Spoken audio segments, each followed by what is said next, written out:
Vous pourriez être surpris par ce que je m'apprête à partager, mais il est crucial de rester silencieux et concentré sur ce qui vient à vous.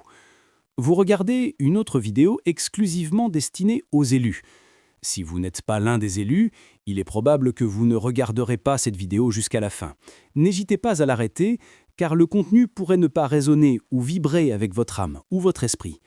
Cependant, si vous êtes un véritable élu, vous comprendrez pleinement tout ce que je vais expliquer. Je me tiens devant vous, non pas comme un simple messager, mais comme une voix de la vérité divine, appelant les élus, ceux qui sont marqués par le Tout-Puissant pour un but qui transcende l'ordinaire.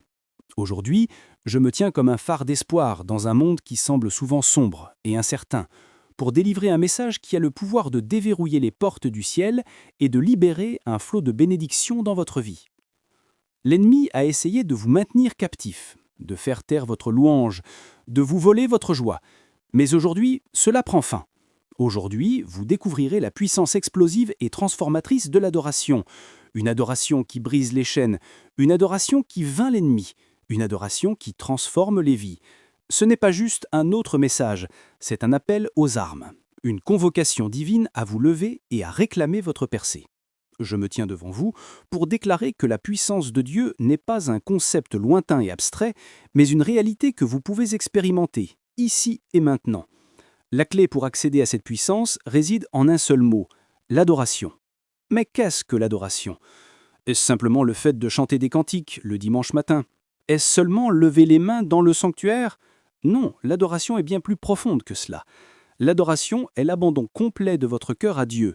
C'est l'expression de votre amour et de votre révérence les plus profonds pour celui qui vous a créé, celui qui tient votre destinée entre ses mains. Bienvenue sur Une parole de sagesse. Si vous n'êtes pas encore abonné, n'hésitez pas à vous abonner, à aimer la vidéo et à activer les notifications pour rester à jour avec la parole de Dieu. La Bible dit dans le psaume 22:3 « Pourtant, tu es le Saint qui siège au milieu des louanges d'Israël ». Cela signifie que Dieu est intronisé dans vos louanges. Quand vous adorez, vous n'offrez pas seulement des mots, vous construisez un trône pour que Dieu y habite. Et là où Dieu est intronisé, sa puissance est libérée. Pensez-y un instant. Votre adoration invite le Créateur omnipotent de l'univers à prendre sa place légitime dans votre vie. Et quand il le fait, chaque chaîne qui vous a lié, chaque obstacle qui s'est dressé sur votre chemin, chaque ennemi qui a cherché à vous détruire, doit se plier à son autorité. Considérez l'histoire de Paul et Silas dans Actes 16, 25 à 26. Ces hommes ont été battus, enchaînés et jetés dans la partie la plus sombre d'une prison. Selon toutes les normes humaines, ils étaient dans une situation désespérée. Mais qu'ont-ils fait ? Ils ont adoré. Ils ont élevé leur voix en louange à Dieu. Et soudain, la terre s'est mise à trembler. Les portes de la prison se sont ouvertes et leurs chaînes sont tombées. Leur adoration était la clé qui a débloqué leur percée. Aujourd'hui, je déclare que votre adoration a le pouvoir de débloquer votre percée.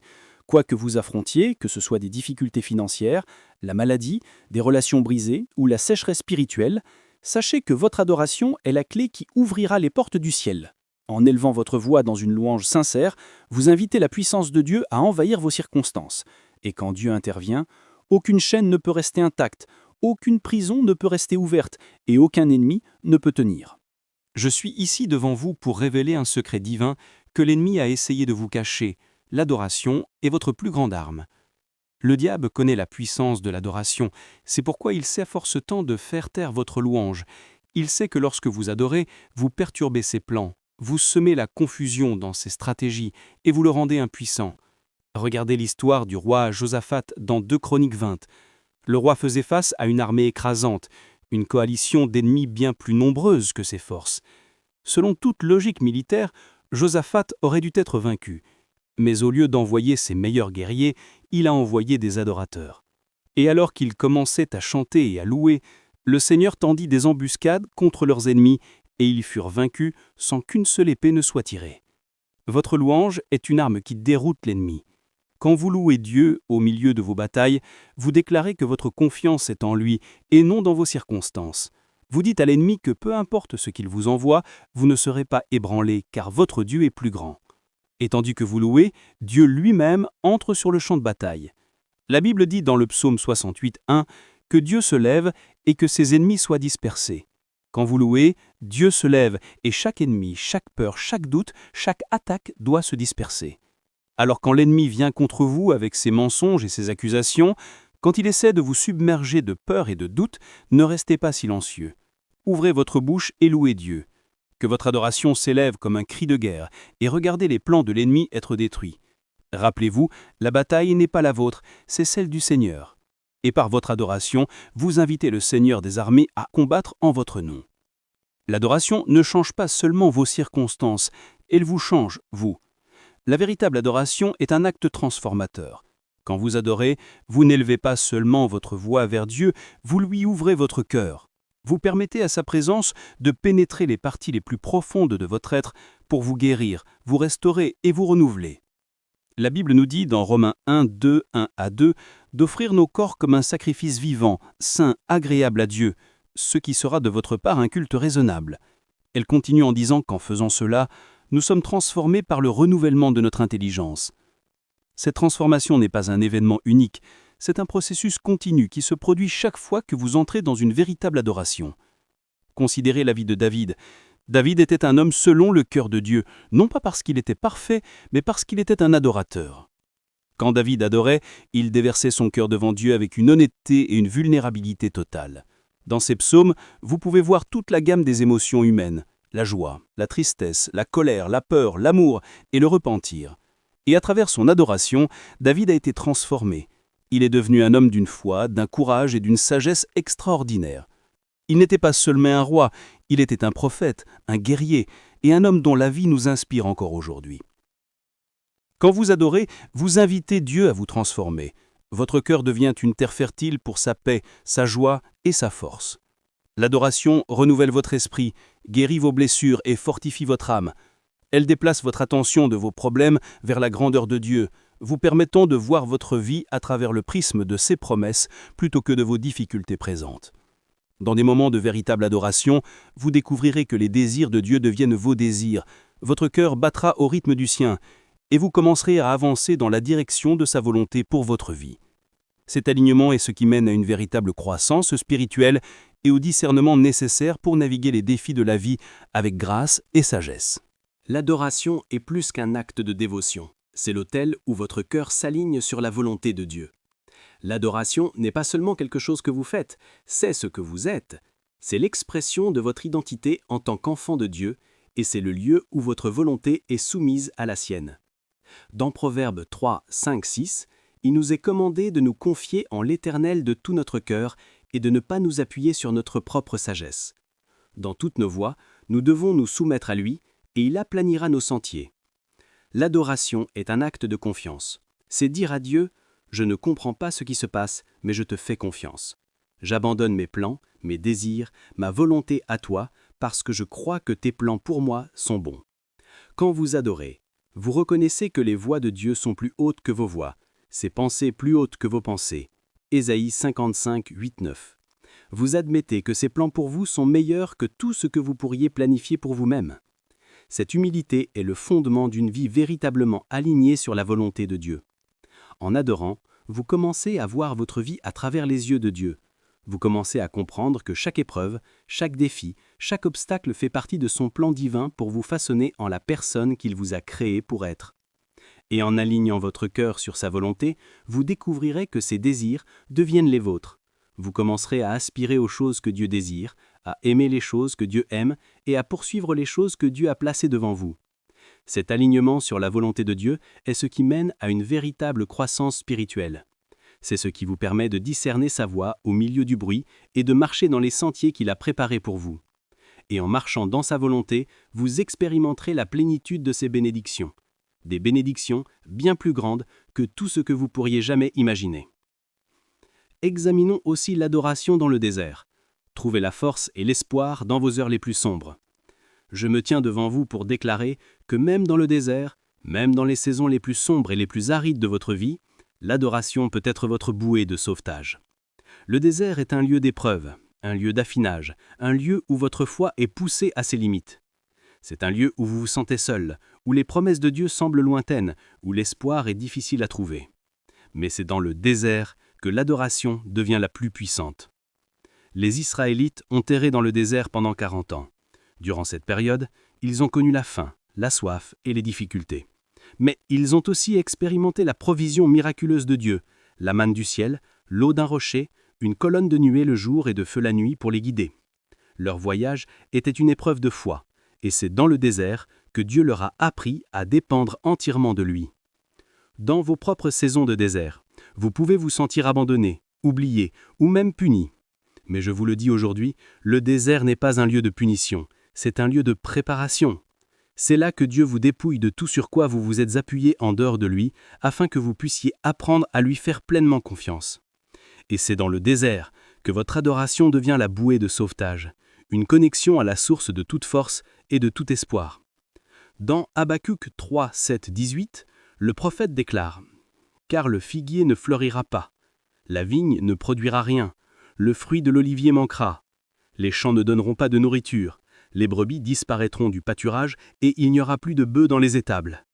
Toutefois, je veux me réjouir en l'Éternel, je veux me réjouir dans le Dieu de mon salut. » C'est l'adoration dans le désert. C'est louer Dieu non pas pour ce qu'il a fait, mais pour qui il est, fidèle, immuable et toujours présent. Quand vous adorez dans le désert, vous déclarez que votre foi ne dépend pas de vos circonstances. Vous dites à Dieu, « Même si je ne vois pas l'issue, je te fais confiance. Même si je ne comprends pas, je t'adore. » Et en faisant cela, vous découvrirez que la présence de Dieu devient plus tangible, sa paix plus profonde, sa force plus soutenante. Le désert n'est pas la fin de votre voyage, c'est le lieu où Dieu vous prépare pour le prochain niveau de votre appel. Et en adorant à travers cette épreuve, vous en sortirez plus fort, plus sage et plus en phase avec sa volonté pour votre vie. Dans le livre des Hébreux, nous sommes encouragés à offrir continuellement à Dieu un sacrifice de louange, c'est-à-dire le fruit de lèvres qui confesse son nom. C'est une louange qui vous coûte quelque chose, une louange qui vient d'un lieu de profonde douleur, de perte ou de lutte. L'histoire de Job est un exemple puissant du sacrifice de louange. Job a tout perdu, sa richesse, sa santé, sa famille. Pourtant, au milieu de sa souffrance, il a déclaré « L'Éternel a donné et l'Éternel a ôté, que le nom de l'Éternel soit béni. » La louange de Job ne dépendait pas de ses circonstances, elle était enracinée dans sa foi inébranlable en Dieu. Lorsque vous vous trouvez au milieu des épreuves, lorsque le poids du monde semble trop lourd à porter, souvenez-vous que votre louange est un sacrifice qui plaît à Dieu. C'est un acte de foi, une déclaration que vous lui faites confiance même lorsque vous ne pouvez pas voir sa main à l'œuvre. Et c'est ce genre de louange qui touche le cœur de Dieu. La Bible nous dit dans le psaume 51,15 que les sacrifices qui sont agréables à Dieu, c'est un esprit brisé. Ô Dieu, tu ne dédaignes pas un cœur brisé et contrit. Lorsque vous offrez à Dieu votre brisement, votre douleur, votre chagrin dans l'adoration, il ne se détourne pas. Au contraire, il s'approche et il guérit. Votre sacrifice de louange devient une offrande d'une agréable odeur devant son trône, et en retour, il déverse sa grâce et sa miséricorde sur vous. La véritable adoration ne concerne pas seulement ce que vous dites avec vos lèvres, elle concerne la façon dont vous vivez votre vie. Il s'agit de marcher dans l'obéissance à la parole de Dieu, même quand c'est difficile, même quand cela va en contre de vos propres désirs ou de votre propre compréhension. Dans 1 Samuel 15, 22, le prophète Samuel confronte le roi Saül avec ces mots puissants. « L'Éternel prend-il plaisir aux holocaustes et aux sacrifices, comme en ce qu'on obéisse à la voix de l'Éternel ? Voici, l'obéissance vaut mieux que les sacrifices, et l'observation de sa parole vaut mieux que la graisse des béliers. » Saül avait offert des sacrifices à Dieu, mais il avait désobéi à son commandement et par conséquent, il a perdu son royaume. Dieu ne cherche pas des rituels vides, il cherche des cœurs qui lui sont entièrement soumis. Il cherche des adorateurs qui non seulement lèvent les mains en louange, mais qui marchent aussi dans l'obéissance à ses commandements. C'est le genre d'adoration qui apporte la faveur divine, le genre qui ouvre les fenêtres du ciel et déverse des bénédictions que vous ne pouvez contenir. Jésus a dit dans Jean 14, 15 « Si vous m'aimez, gardez mes commandements. » L'adoration est une expression de votre amour pour Dieu, et l'obéissance est la preuve de cet amour. Quand vous marchez dans l'obéissance, vous dites à Dieu « Je te fais confiance. Je crois que tes voies sont plus hautes que mes voies, tes pensées plus hautes que mes pensées. » Et dans cette confiance, vous trouverez la faveur de Dieu reposant sur votre vie. Je suis ici pour proclamer que Dieu cherche de vrais adorateurs, ceux qui l'adoreront en esprit et en vérité. Jésus a dit dans Jean 4, 23-24, « Mais l'heure vient, et elle est déjà venue, où les vrais adorateurs adoreront le Père en esprit et en vérité, car ce sont là les adorateurs que le Père demande. Dieu est esprit, et il faut que ceux qui l'adorent en esprit et en vérité. » La véritable adoration ne concerne pas seulement l'expression extérieure, elle concerne la sincérité intérieure. Il s'agit d'adorer Dieu avec un cœur pur, guidé par le Saint-Esprit et fondé sur la vérité de sa parole. C'est là des profondeurs de l'adoration que Dieu désire, une adoration qui va au-delà de la surface et atteint le cœur de qui vous êtes. Quand vous adorez en esprit et en vérité, vous vous connectez à Dieu à un niveau plus profond. Votre adoration devient le reflet de votre relation avec lui. Une relation bâtie sur l'amour, la confiance et l'obéissance. C'est le genre d'adoration qui déplace les montagnes, ouvre les portes et accomplit des miracles. Élus, je vous exhorte à embrasser la puissance de l'adoration dans votre vie. Que votre adoration soit plus qu'un moment, qu'elle devienne votre style de vie, votre arme, votre source de force et votre connexion à Dieu. Adorez en esprit et en vérité, avec un cœur entièrement soumis à la volonté de Dieu, et regardez-le débloquer des percées, vaincre l'ennemi et transformer votre vie. En partant aujourd'hui, souvenez-vous que l'adoration est la clé qui déverrouille la porte de la puissance de Dieu dans votre vie. Que votre louange s'élève comme de l'encens devant le trône de Dieu, et que sa présence demeure toujours avec vous, apportant la guérison, la paix et la victoire. En recevant ce message, ne le laissez pas simplement toucher votre cœur et s'estomper. Laissez-le vous pousser à l'action. Partagez ce message avec d'autres qui ont besoin de l'entendre. Il y a d'innombrables âmes qui luttent sous le poids de leur appel, qui se battent en silence et se demandent si leur foi en vaut la peine. Soyez la voix qui leur rappelle que Dieu les voit, qu'il honore leur foi et que la récompense est en chemin. Si ce message a touché votre cœur, prenez un moment pour commenter « Amen », affirmant que vous êtes en accord avec la parole de Dieu. Que ce soit votre déclaration de foi, un pas audacieux pour accepter le coup et faire confiance à Dieu pour la récompense. Chaque « Amen » n'est pas seulement un commentaire, c'est une déclaration de croyance, une proclamation que vous êtes choisi par Dieu et prêt à marcher dans la plénitude de votre foi. Et pour ceux qui se sentent appelés, abonnez-vous et continuez ce voyage avec nous. Dieu parle puissamment en cette saison, et vous ne voulez pas manquer les paroles qu'il libère pour fortifier, encourager et élever ses élus. Lorsque vous vous abonnez, vous entrez dans une communauté de croyants engagés à vivre leur foi ensemble, à se soutenir mutuellement dans les épreuves et à célébrer les victoires que Dieu apporte. Enfin, je vous encourage à partager ce message. Ne gardez pas le feu pour vous. Répandez-le pour que d'autres puissent être enflammés par la vérité de la parole de Dieu. Beaucoup ont besoin de cet encouragement, ont besoin qu'on leur rappelle que leur petite foi peut déplacer des montagnes. Ensemble, nous pouvons allumer un feu dans le cœur des élus, les préparant pour l'avenir glorieux que Dieu a promis. Marchons ensemble sur ce chemin, confiant en la fidélité de Dieu à chaque étape. Partez aujourd'hui avec la connaissance que vous êtes choisis, vous êtes appelés, et votre foi, aussi petite soit-elle, est plus puissante que vous ne le réalisez. Restez connectés à Dieu, faites-lui confiance en toutes choses et laissez votre foi grandir pour devenir quelque chose d'inébranlable. Vous êtes sur le point de voir la main puissante de Dieu agir dans votre vie d'une manière que vous n'auriez jamais cru possible. Votre foi de la taille d'une graine de moutarde grandira, et rien, absolument rien, ne vous sera impossible. Prions ensemble cette prière de foi, comme une seule famille. Père céleste, Dieu Tout-Puissant, Créateur du ciel et de la terre, celui qui était, qui est et qui vient. Nous nous tenons dans l'admiration de ta majesté et de ta puissance. Tu es le roi des rois et le seigneur des seigneurs, l'alpha et l'oméga, le commencement et la fin. Il n'y a personne comme toi, ô Seigneur, personne qui puisse se comparer à ta grandeur.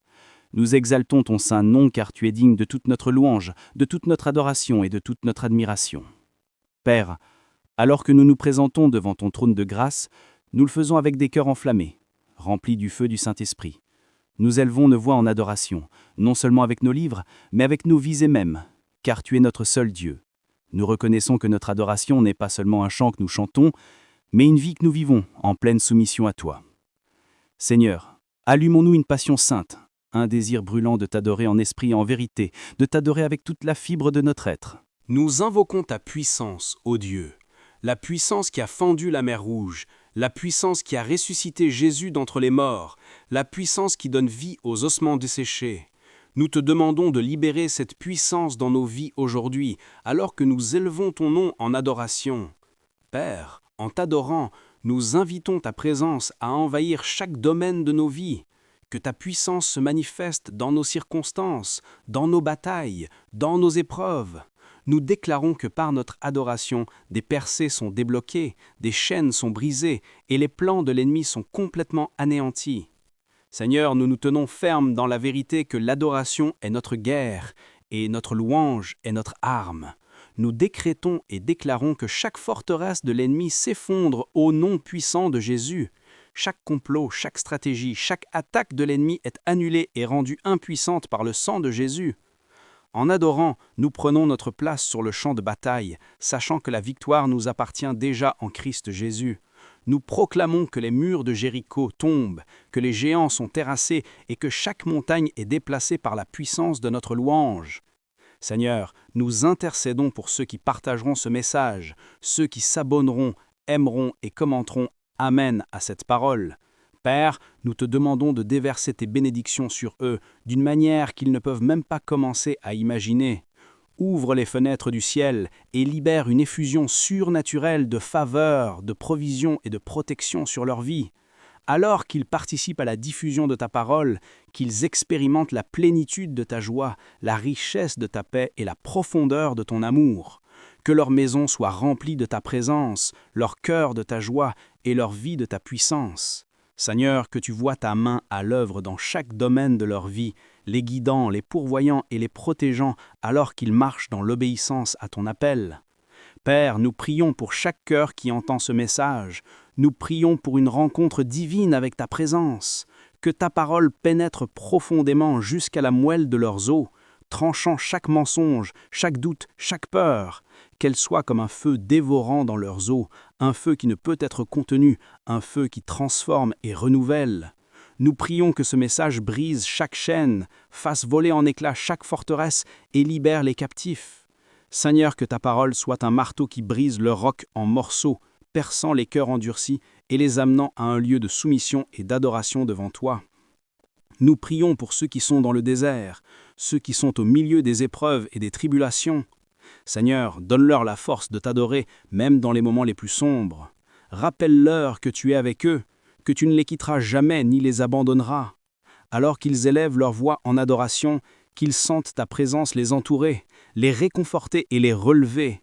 Que leur louange soit une déclaration de foi, un témoignage que même dans la vallée, tu es toujours Dieu et tu es toujours bon. Père, nous parlons vie, guérison et restauration sur chaque âme qui est lasse, brisée et blessée. Alors qu'ils tournent leur cœur vers toi en adoration, qu'ils expérimentent le baume guérissant de ton amour. Guéris leur brisement, restaure leur joie et renouvelle leur force. Que ta paix, qui surpasse toute intelligence, garde leurs cœurs et leurs esprits en Jésus-Christ. Qu'ils sachent que tu es le Dieu qui guérit, le Dieu qui restaure et le Dieu qui rend toutes choses nouvelles. Seigneur, nous te demandons de sceller cette prière avec la puissance de ton Saint-Esprit, qu'elle s'élève devant toi comme une offrande d'une agréable odeur, plaisante et acceptable à tes yeux. Nous déclarons que ton règne vienne, que ta volonté soit faite sur la terre comme au ciel, et nous te donnons toute la gloire, tout l'honneur et toute la louange, car tu es digne, ô Seigneur. Au nom puissant et incomparable de Jésus-Christ, nous prions, croyons que tu nous as entendus et que tu réponds déjà maintenant. Amen, Amen et Amen. Si ce message a touché votre cœur et que vous souhaitez soutenir notre mission de diffuser la parole de Dieu, un lien est piné dans les commentaires ci-dessous. Aucun don n'est trop petit. Votre générosité, même d'1 centime, peut apporter espoir et joie dans la vie de quelqu'un. Merci de vous associer à Dieu dans cette œuvre importante.